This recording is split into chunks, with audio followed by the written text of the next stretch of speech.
Hello again, my name is Matthias Clement from Mazzo Media, and I'm just here to do a little bit of a discussion around audio. I think that one of the biggest mistakes that filmmakers make is not paying attention to their audio, and if there's one thing that cheapens your production really quickly is cheap audio. And in this case, what I'm using right now with the camera interface is actually a lapel mic attached to a Sennheiser G3 wireless system. Now, that was hands down probably one of the best investments I ever made as a filmmaker, especially in my paying work that I do when I do interviews and I need discrete audio. This really adds a huge production value, and there are great ways to get around that now, like the Zoom H1 in conjunction with a lav mic work really well. Rode has a smart lav that attaches to your iPhone and turns your iPhone into a lav system. In this case, mine is wireless, so it provides me a lot more flexibility at events, and I have less post syncing to do in post-production.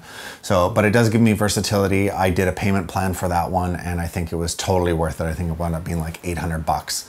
And I've used it so much. It's great. It uses AA batteries, super easy to find in case I'm in a pinch, and simple design, and they work really well. I've never had an interference issue, and so I can't recommend the Sennheiser G3 wireless enough. But in that case, if you don't have that kind of budget, I have two items here that I'd like to talk about. One is the Zoom H2, and this thing is old now. I mean, this is got to be probably 5 years old. There's the Zoom H4n now, and who knows how many other letters they've come up with. But this one for me has been a workhorse, 5 years of doing video production, and it's still going. The only thing wrong with it is I left some batteries in too long, and what happened was they got corroded, so I have to clean that out. But what I like about this microphone is the fact that it is actually a stereo microphone, meaning that you have a front pattern and a rear pattern. The front pattern has a 90-degree angle, and this side has a this is a 90-degree angle. This is a 120-degree angle. So what I like to do is I like to actually attach a monopod to the bottom here, and a monopod's 29 bucks, best boom pole you're ever gonna get. And I attach it, and what happens is I will go over top of people and use this as an overhead mic. And I've gotten some really clean sound. I'll give you an example here of what it sounded like when it was really clean. We live in a great part of the world.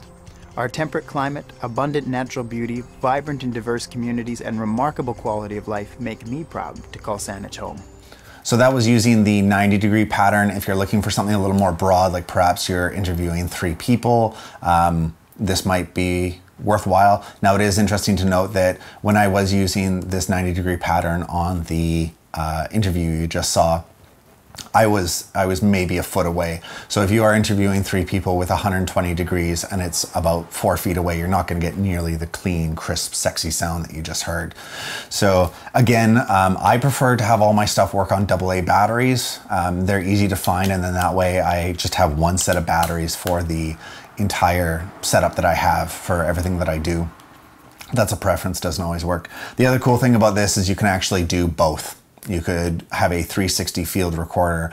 You can do bands that way. I've never really used it, but in case you have a larger group and you want to be able to put this. What I like about this is it takes an SD card, not a micro SD card. It's at the bottom, and it's able to be discreet. That's what I really like about it. I have a little stand. I've also shown you in another video the tripod stand that I have and how you can hide it in really discreet places. So I'm able to put it anywhere on a desk, anything of that nature, and then do an interview, and especially out of camera. It's a very small recorder. It's really nice because it does have the ability to do an external mic in, which I've used with my Rode shotgun mic. It has the ability for a line in case you're doing a concert or just a straight recording from something else and you want the direct feed. And then it also has a headphone out, which I've used in conjunction with my Sennheiser headphones, which have a 10-foot cable. And when I have this at the end of a boom pole, I'm actually able to monitor and listen to what's going on, which is really handy. Cheapest way to have a sound person on set, headphones holding overhead, and just making sure that your direction is good.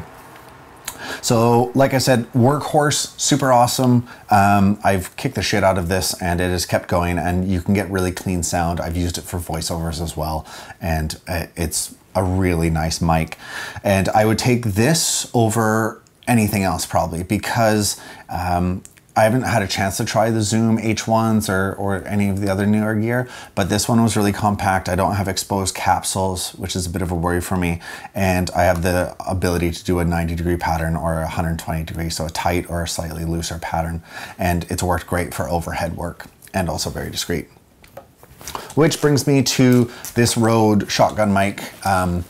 You've probably seen these all over the place, hooked on DSLRs. And I thought I'd really like it, except for I'm not terribly stoked on the sound. I mean, I've used some other really nice Azden and Sennheiser shotgun mics, and so to compare them against that might be a little unfair. But I mean, if you're in a pinch and you're doing run and gun, I guess it works. You have the ability to do a 10 or 20 dB gain as well as a low roll off. Runs on 9-volt batteries, not terribly stoked about that. And it works. You may notice some reluctance in my voice. I mean, I've attached this to a boom pole and recorded on it, and it still seems to pick up a lot of sound around. It's not nearly as directional as I thought it would be. To be honest, the main reason I bought it was it came with Red Giant's Pluralize, and that software was worth more than what I was buying this for. I think I bought this for $129.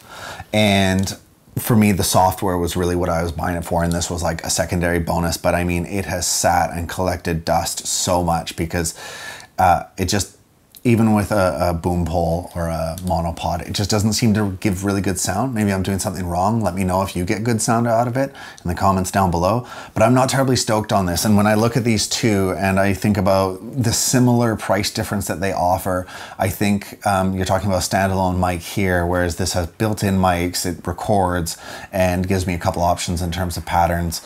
I'd probably be more stoked to take the Zoom H1 and put that on a boom pole instead of using this. I just haven't had great luck with it. I'll probably wind up selling this in the next year. So just to close, don't cheap out on audio. You can go a really long way with it. If you have any other suggestions or ideas about audio, feel free to put them in the comments down below and let me know.